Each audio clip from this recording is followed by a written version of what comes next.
Hello and welcome to Oakville Matters. This is the TV show, thanks to Kojiko TV, that allows the community to be in touch with itself. I'm your mayor, Rob Burton, and anytime you want us to cover a topic, you just have to email me, mayor@oakville.ca. Couldn't be easier to remember. Today, we're going to talk about the electrification of Oakville Transit, which has been no less than 14 years in the making, if not longer. And joining me today to talk about this is Faisal Kazi, who's the president of Siemens, and Siemens' Canadian headquarters is located here in Oakville, which is a point of great pride to me. And also by Barry Cole, who's our director of transit. And I'm going to start with Barry.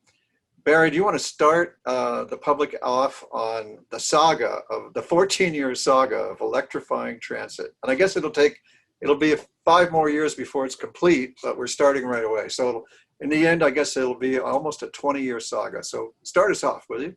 Yeah, this has been a dream of ours for some time now. And first of all, thanks very much for having me on your show today. This goes back to you and I started you as the mayor and me as the director of transit in the same year back in 2006, and with the same sort of vision for electrification of the transit fleet. It was pretty apparent that the old facility we were in wasn't going to be able to host electric buses. We couldn't maintain them, we couldn't store them, we couldn't charge them. And so we looked forward to how we could accomplish electrification. We were eventually able to get into our new facility. We designed it to be able to accommodate what at the time were hybrid electric buses, but you and council agreed that hybrid was not the end game. It wasn't the direction we wanted to go, that we ultimately wanted full electrification of the fleet and all the benefits that come with that. So more recently, to quickly fast forward to 2020, we were well positioned when the opportunity came up for the Investing in Canada Infrastructure funding to purchase the electric buses that we had wanted all of these years, and to do so at what I would consider to be a minimal cost to the Oakville taxpayer.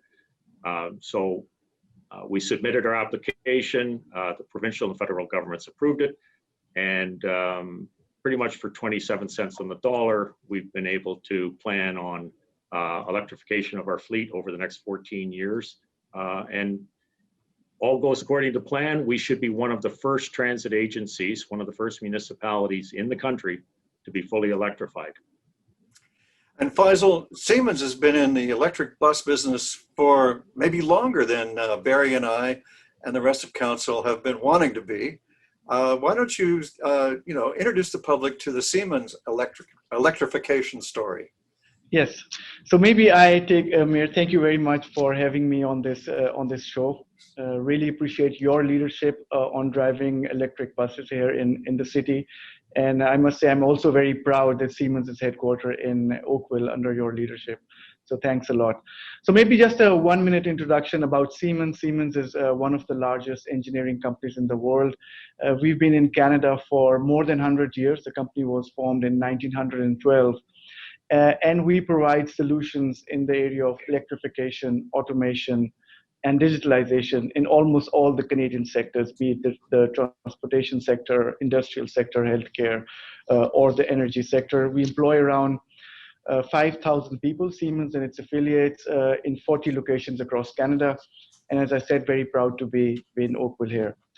So I think we all agree that climate change is real. And we know that no action will result in 4 degrees rise in the global temperatures by the end of the century, which would endanger 300 million people with rising sea levels. That's just like the population of the United States of America. So action is required.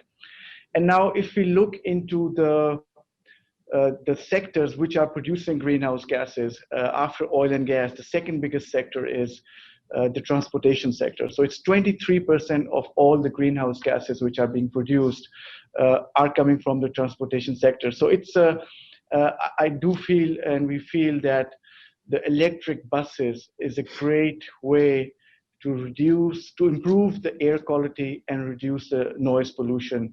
It significantly will increase the quality of life of residents living in a city. So it's really the right thing to do. So we are quite proud that we have been part of this journey. That's one of our missions, to decarbonize the transportation sector. And we have been working here in Canada. Actually, the first pantograph charger in North America was installed by Siemens and STM in Montreal. We are working with other agencies like in Vancouver, in Markham, also in Manitoba, and other agencies in Canada since quite a few years. And we are also working on a global level on decarbonizing the transportation sector. So over these years, we've had some experiences, and I can share our learnings, which we have learned in Canada, but also outside in the global markets. So the first thing is, I think, Mayor, you already said 5 years. It's not a sprint; it's a journey. It's going to be a marathon. So it's going to take decades till we convert all the electric buses in the country going towards and so we have to be prepared that we will be running a hybrid model. That means diesel buses and electrical together. That is the first one. The second element is we realize, and I think everybody who has worked in this area, that it is a complex undertaking. It's not as simple as just buying an electric bus and electric charger. And the reason I say that, it's because the infrastructure behind the charging depots is not there. So that infrastructure needs to be developed. But there's also the opportunity there, because if you design the depot in a clever manner, in an innovative manner, put a microgrid which is powered by renewable energy sources, put a battery storage with it, then this bus depot, the cost of charging can be significantly reduced. So we have business cases where you can reduce the yearly cost by more than $1 million to $2 million. But secondly, the more important element is that these bus depots can act as resiliency blocks in the electric energy system. Because we all know that the electric energy system is also transitioning what we call the energy transition from fossil generation to renewable generation. But this is significantly changing the system structure of the electric grid, because it changes from a centralized generation model, unidirectional flow of electricity, to a decentralized model with a multi-directional flow. And this is challenging the grids all over the world. So it's managing peak demand, the resiliency of the grid. So these depots can really play a major role in stabilizing the grid. So it's an element which will strengthen the grid, and that's, I think, where also the opportunity is to take innovative solutions. So this is what we have learned. We also learned that Canada is special, and that we learned in Montreal, because some of the global solutions do not take into consideration the amount of snow we could get, especially when it comes to pantograph charging. So we have learned that, and with our development with STM in Montreal, we have a solution for that. So these are the main learnings. I just mentioned that you've said things there that make me want to invite you on a tour of our facility / depot.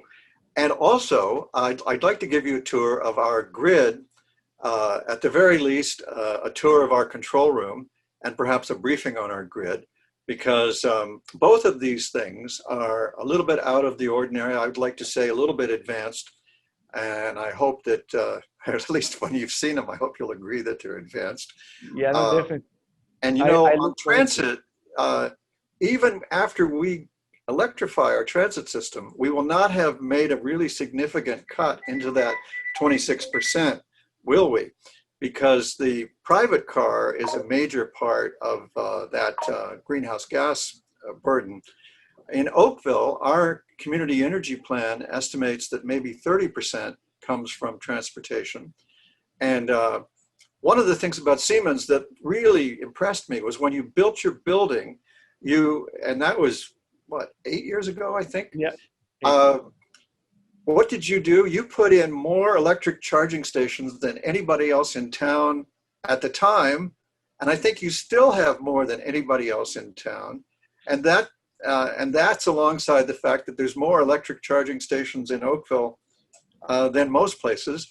And as part of our electrifying transit plan, we're also installing, Barry, how many car charging stations? 22 around town? Yeah. So there's a lot going on. Yeah. And I really want you to see some of those pieces and to get your feedback on it. Is pantograph the best way to charge buses? Is it the only way, or does Siemens have other technologies? Yeah, so we have, I mean, the pantograph is a technology which you can, put it on the bus stops. So as you go, when the bus stops for 5 minutes or 3 minutes, loading the passengers in and out, it can charge. So it keeps the charge going. But of course, the charging at night and in the depots, that is the main charging. And that's where I said the opportunity lies, because we could play with the time of day rates, electricity rates. If you have a microgrid, you could, the future is definitely going to also vehicle to grid. So we could even pull back when the peak is coming. So that's where we can really have the opportunity. And I do, you raised the point around electric vehicles, the private cars, and that is significantly going to increase as well. Because a lot of the car companies, like 21 out of 23 car companies, are coming with electric car models. So in the coming 2-3 years, we are going to see all these models hitting the market, which will naturally, increase the demand for electric vehicle charging. Well, and, it's a very exciting time because the Ford plant is yes, getting a $2 billion investment to shift to electric vehicle exactly. production, Yeah. construction. I can just, And you can see it from across the highway. yeah, I can see it from my office. I know Dean very well. And that's, of course, the best news for us, that these electric cars will be also produced in Oakville. But again, I come back to the challenge, which we see everywhere as well, is that the infrastructure for charging, even if you have all the chargers, you need the electricity levels, so the transformer ratings, et cetera, the infrastructure behind it needs to be managed. So we also are launching our car chargers in Canada and in Oakville here. So we will be going with more charging stations in the city as required. But what I want to share with you, a very innovative solution we are working on to reduce the cost for these charging stations is, so normally you would take a charger, you will, do some civil works and put the charger in, and you have to provide the charger with electric supply.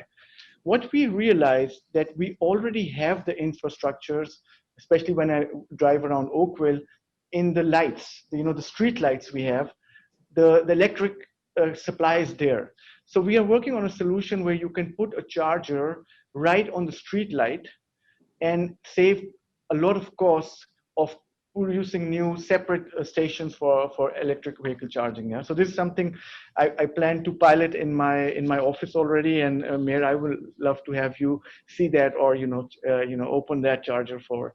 It's something very innovative. It's something new. Well, maybe we can, through that kind of technological innovation, maybe we could turn our 22 into 222. Yeah. Why not? Yeah, that's When I the put name the of the electric game. charging station into my garage years ago, I bought one of the first plug-in hybrids. It was about $2,000 to equip my garage with a charging unit that wouldn't take 12 hours to recharge the car. Yeah. Now the DC chargers can do it in half an hour. I don't have that. chargers. I would love to have that. Well, Barry, we love to put it in Oakville. Yeah. Let's go. Barry, what are we doing for ours? For Oakville Transit, we're actually working with Oakville Hydro. Have in the past. Siemens is actually part of the Q-Trick driven pan Canadian electric bus trial. Oakville Transit was actually one of the founding members of Q-Trick. And we were part of that trial when it was Pan Ontario, and then there were some funding issues, but you managed through it all and got out to, I believe, TransLink in BC. You're part of that. Yes. And then you mentioned the pantograph. and then the depot charging. But Siemens has a solution for both, I believe. And you're right. Our greatest reliance will be on the depot charging. That's, the bus comes in, charges overnight, goes back out in the morning. And then throughout the system, there would be what they refer to as opportunity charging, which is the use of the pantograph where it pulls up and over maybe a 4 or 5 minute period gets a quick charge and off it goes again. Some of the limitations there are, where do you put the pantograph? Who owns the property? And we have a terminal, which is the endpoint for a couple of routes, midpoint for several. But then you run into, do you put them on Metrolink's property, that type of thing. So we're going to be, I think, heavily reliant on the depot solution, and then look for every opportunity to use opportunity charging. Yeah, the short way I'll put it, Faisal, is Metrolinx would be the province, and it's indisputable that under the Constitution, the province is the boss, but the province has not proven to be through history what in business we would call a reliable partner, because they change their minds. And you're invested and they're gone. So so there is that ongoing issue between municipalities and the provincial government. And not to be unfair to Ontario, it's true of all the provinces and all the cities. So hopefully with this, I'd like to hear more about your car solution, Faisal, if you've got a second. Yeah, definitely. I mean, we basically have the charging, the chargers. We have the AC charger, which is on the market. You can buy it any time, and it goes in your house. But then we have the DC chargers, which we are launching, the level 3 charger, which is basically for public spaces where you want to charge within half an hour. When you want to be quick, so then it's the DC charging station. We see, and that's a challenge I want to raise here, is that although it's the perfectly right thing to go to electric transit, the cost element, the funding models is something everybody has to look renewed, because even if you look at the bus side, you see that the electric bus is expensive than the diesel bus, and secondly, the charging infrastructure requires a lot of investment. So I think we have to also, and we are looking at it, Mayor, coming back to the car charger, on alternative business models where even the private sector, together with the utilities, could bring some investment in. And make a model which will facilitate, because currently the business case closes when you get funding from a government authority or someone else, but the goal would be to really let it run on its own and create models which will facilitate through other kinds of financing as well. Well, I can tell you that Oakville, as the leader that it is, has an enterprise that is out in the business sector, looking for those kinds of opportunities. So we're a unique municipal government, a little bit of a hybrid. Yeah, actually, we are doing, Mayor, I don't know if you're informed with Oakville Hydro and Oakville Electricity Corporation. We are doing a groundbreaking project to reduce the maintenance costs of electric grids. And it's a great partnership between Siemens, OEC, and New Brunswick Power, where we are using artificial intelligence and other elements. And these are technologies partially developed in Oakville. And we are working, and we're quite excited about that. And so I fully understand what you're saying. Yes, and when council was briefed on it, I think council was very jazzed to learn of this groundbreaking effort. And we're very proud of having Siemens national headquarters here. I'll tell you a quick little proof of that. When you opened the building, I think this is before you were here, they gifted me with a beautiful portrait of the Siemens Canadian headquarters in Montreal. And I hang that in the most prominent spot in the mayor's office. And people always ask me, why is that there? And I go, well, it's Siemens' first Canadian headquarters. And I hang it there to remind myself of how proud of two things. One, how proud I am to have Siemens here in Oakville. And it's a necessary reminder that Siemens knows how to move. And so, we try to make sure that we keep our businesses that come to Oakville. Thank you very much. We are very humbled, and as I said, we are also proud to be part of the Oakville community. So it was a clever gift from the president of Siemens back in the day. Yeah, it was a good gift. So Barry, when will we be able to invite Faisal and anyone else for our first electric bus ride in Oakville? I am really hoping it would be early to mid, probably around Q2 of 2022. So the time, so we will get, assuming 2021 budget approval, we already have the ISIP funding in place for our first conventional buses. They would be purchased early in 2021. We would anticipate taking delivery around Q2 of 2022. And hopefully over the course of the time it takes them to build the buses and deliver them, we have the infrastructure in place to start out with. So is 22 of 22 code for February the 2nd of 2022, or what is 22? Q2. Q2. Second quarter. Second quarter. Yeah.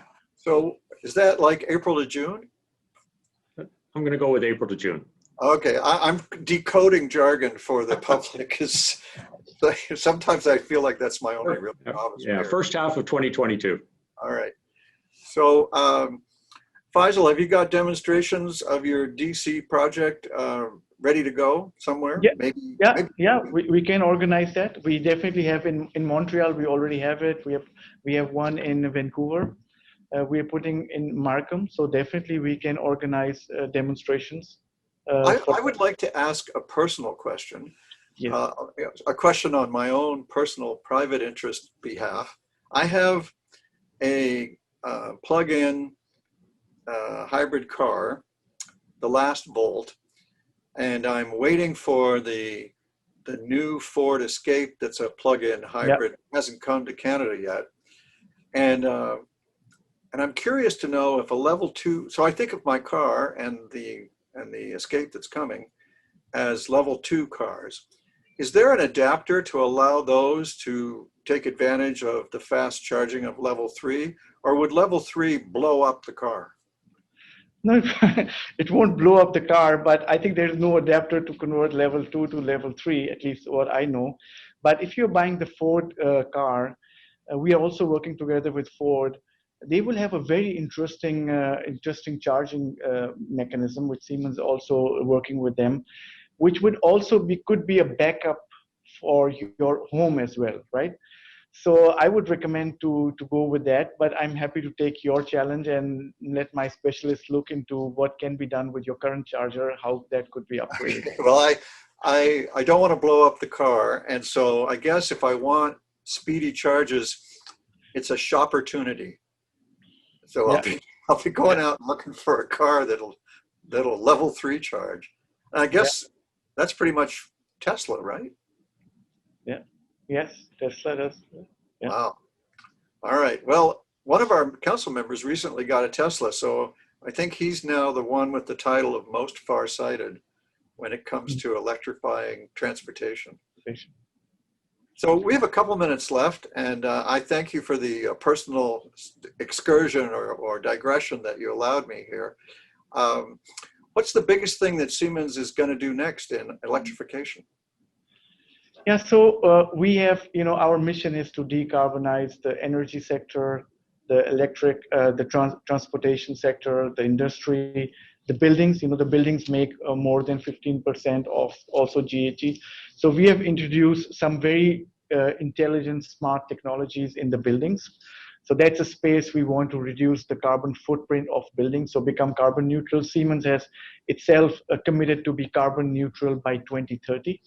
And that's quite an undertaking that globally we have about 450 factories. So, to go carbon neutral, it's quite an investment. But I think one of the more exciting elements is around electric energy. So we are creating together, working in Atlantic Canada with New Brunswick Power and Nova Scotia Power, where we are creating an energy system platform which will allow everyone to buy and sell electricity and optimize the overall system. And that's something very groundbreaking. We call it the Uber of the electric sector. And it's a 92 million R&D project, 36 million funded by Strategic Innovation Fund. So we are quite excited to, pilot that and even bring that to other provinces apart from Atlantic Canada. Okay, I got to ask, if you did that, would it break the time of use pricing system?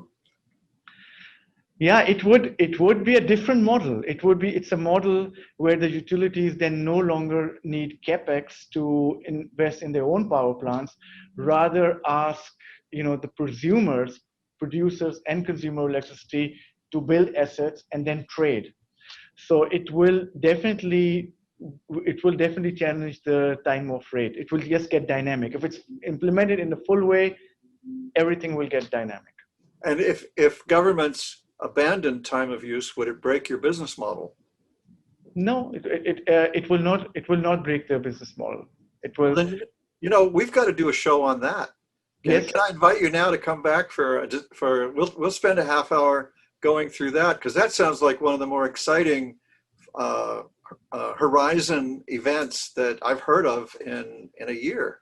Yeah, and maybe we could also, Mayor, talk about the maintenance software we are creating, or the system, and maybe we can do it together with Oakville Hydro. Sure. Yeah, I love to do that. All right. Well, we have 1 minute left. Barry, what did we not let you say? Well, most people would say a lot. I have to say that we've been in discussions for a number of years with Siemens, and there's some really interesting offerings and developments. They're at the leading edge.